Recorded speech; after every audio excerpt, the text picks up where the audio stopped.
첫 번째 이슈는 방송법 상정에 대한 내용입니다.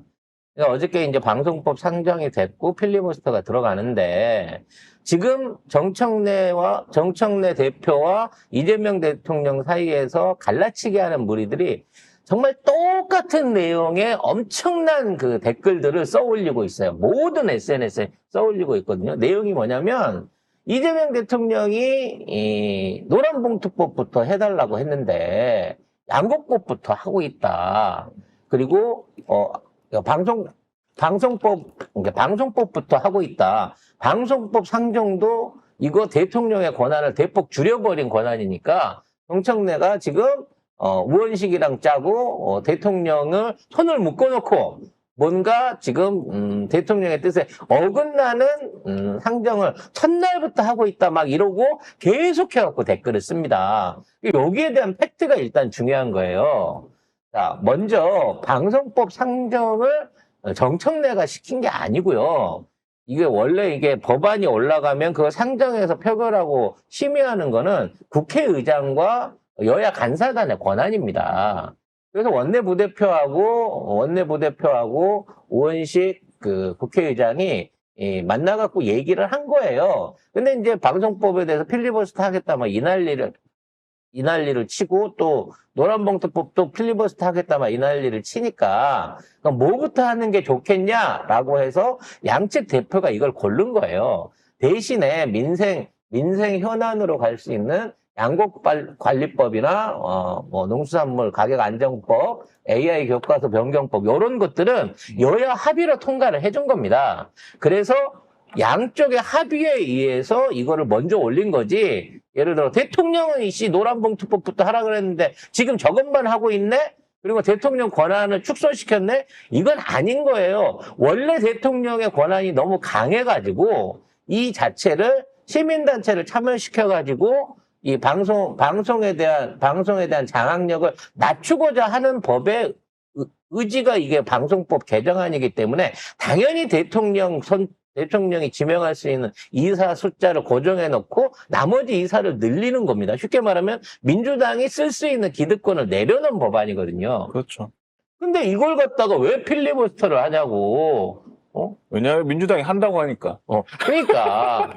그래서 안 한다고 하면 하라고 할걸? 그래서 뭔가 이제 필리버스터를 한다 그래서 뭐. 쟤도 원래 그래요. 네, 하루만 하고 끝나기 때문에 오늘 오후에는 이제 통과가 될 겁니다만 이걸 한꺼번에 상정해 놓지 않고 하나하나씩 끊어서 가는 거는 요걸 시기를 맞추고 거기에 대한 내용 홍보를 하기 위한 국회 안에서의 흐름입니다. 그러니까 만일에 국회 회기 막판에 걸치면 한 서너 개 같이 올려가지고 후다닥 해치울 수 있는데 지금은 월말까지 쭉 회기가 열려 있을 예정이기 때문에 지금 하나하나씩 끊어서 해 나가고 있는 거예요. 나머지를 안 하겠다는 게 아니거든.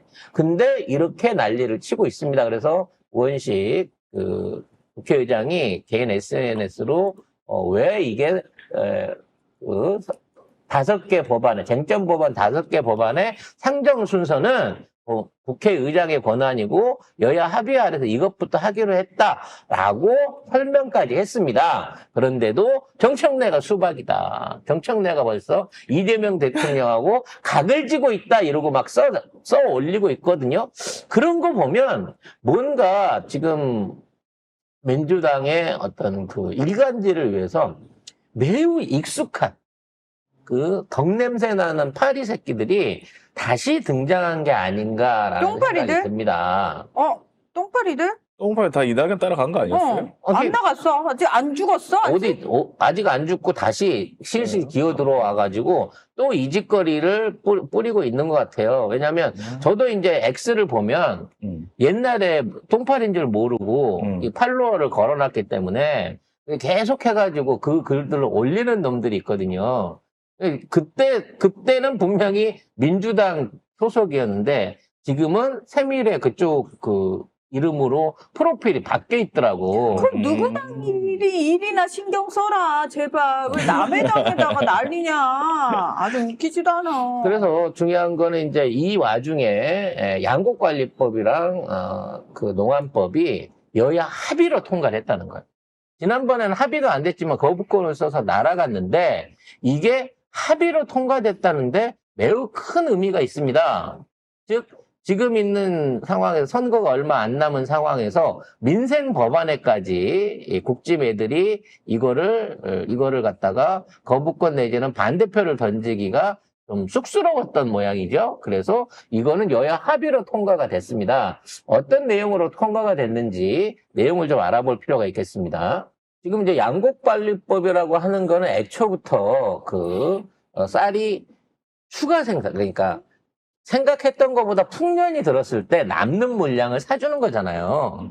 그래서 이제 그 물량을 사주는 데 들어가는 비용이 뭐 엄청나게 들어가는 것처럼, 그리고 그것 때문에 물가도 오르고 재정이 망쳐지는 것처럼 이렇게 얘기를 하고 있는데, 현재 이게 지난번 윤석열이 거부했을 그 당시의 법안대로만 따져도 약 1조에서 1조 3천억 정도의 매입 비용이 들어가게 되는 그런 법안이었습니다. 근데 이번에 이와 관련해가지고 아직까지 가격이 정해진 게 아니에요.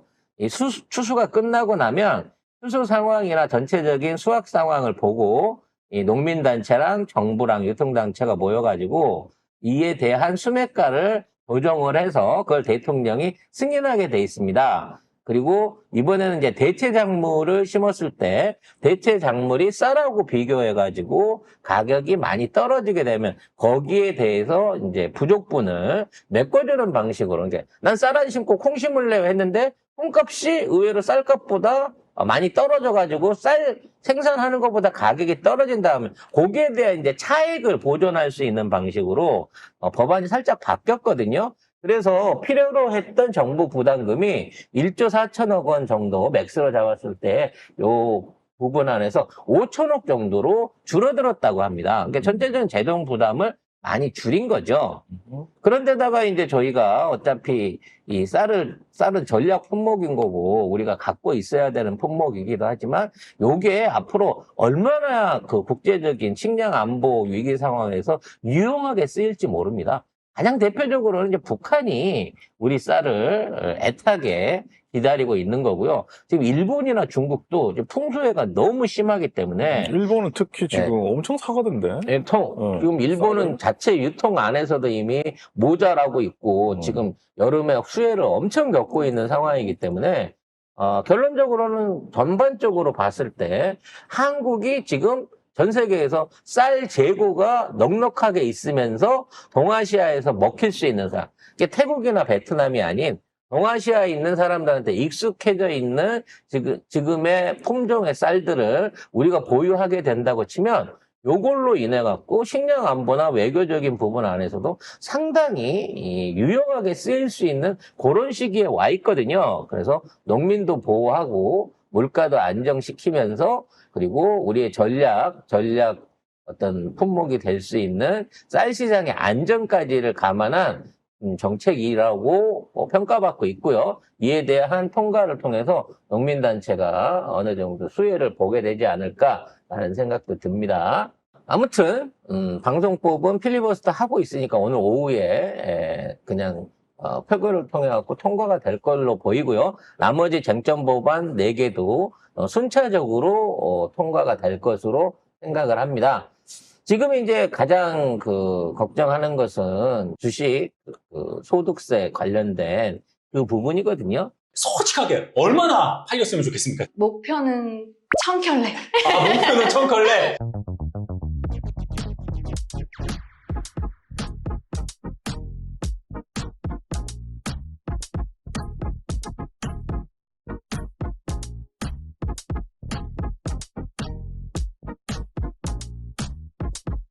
대표적으로는 찬미님, 배우 한소희님, 정말요? 그리고 레드벨벳, 트와이스까지요? 네, 맞아요. 유명한 셀럽분들이 신었던 그 브랜드의 제품을 우리 손착한 내 마을에.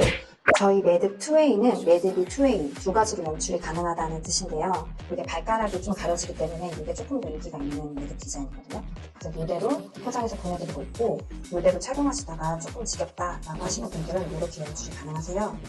그래서 이제 거기에 대해서 당정 대통령실도 그렇고 최고위원회에서도 그렇고 이 부분에 대해서 다시 재고를 하겠다라고 얘기를 하면서 이 증세 반대를 하고 있는 의원들한테 좀 기다려라. 입 닫고 방송에 나가서 그런 얘기를 해갖고 자꾸 부풀리지 말고 기다려라라고 지금 정청래 대표가 얘기를 했는데 일부 의원들이 오늘 아침에도 이게 지금 50억으로 올린다고 한도 50억으로 올린다고 해서 이것 때문에 주가 떨어지지 않는다 이런 식으로 자기 정치를 하고 있는 의원들이 꽤 몇 명 보이는 것 같아요. 그래서 공개 발언을 자제하라라고 하는 데 대한 그 당대표의 지시를 만일 오늘 내일까지 계속 이어나가게 된다면 이들을 어떤 방식으로 컨트롤할지 그 상황도 걱정이 되기는 합니다. 근데 금요일 날 대폭락이 있었지만 어제 1% 올랐고요. 오늘은 또 굉장히 상승세가 가파르게 그동안의 손실 부분을 커버할 수 있는 대규모 매입들이 들어오고 있습니다. 기관이 본격적으로 참여하기 시작하면서 개미들도 지금 매수세로 돌아오고 있거든요. 그래서 아마도 이번 주 안에는 지난번에 이제 낙폭이 있었던 그 지수만큼은 회복을 하지 않을까라고 긍정적으로 보고 있다고 합니다. 3,185인데 지금 폭락 중이에요, 이게? 그러니까 2,500에서 지금 윤석열 때 2,600 뭐 이지랄 하다가 3,200 이렇게 끌어올려놨는데 3,200 가까이 끌어올려놨는데 그거 100포인트 빠졌다고 나라 망할 것 같이 난리를 쳐댄 거예요. 근데 결국은 그때 투매로 기관이 던지고 금요일날 던지고 월요일 되니까 지들이 먼저 사모으잖아. 이게 결국은 설레발만 그렇게 쳤을 뿐이지 그걸로 인해서 뭐 주식시장의 폭락이라든지 투자자의 이탈 같은 거는 사실은 없었다는 거죠. 다만 지금 주식에 대한 또 이런 발언에 대한 진성준 의원에 대한 민주당에 대한 일종의 이제 불만들이 막 여기저기서 표출되고 있는 거고 그걸 통해 갖고 이재명 정부에 대한 이재명 대통령에 대한 지지율을 떨어뜨리려고 하는 언론 공세를 펴고 있는데 결론적으로 하루 만에 상승세로 다시 이렇게 돌아가서 정상화가 되면 얘네들 하는 짓거리들도 결국은 소용없는 짓거리가 될 것이다 라고 봐지고요. 상법 개정안을 비롯한 여러 세법 개정안 자체 전부 다 정리를 할 겁니다. 왜 바로 안 하나요? 라는 말씀들을 하시는데 사실 요 세법에 관한 거는 9월부터 있을 다음 연도 예산안 편성 그리고 거기에 대한 검증에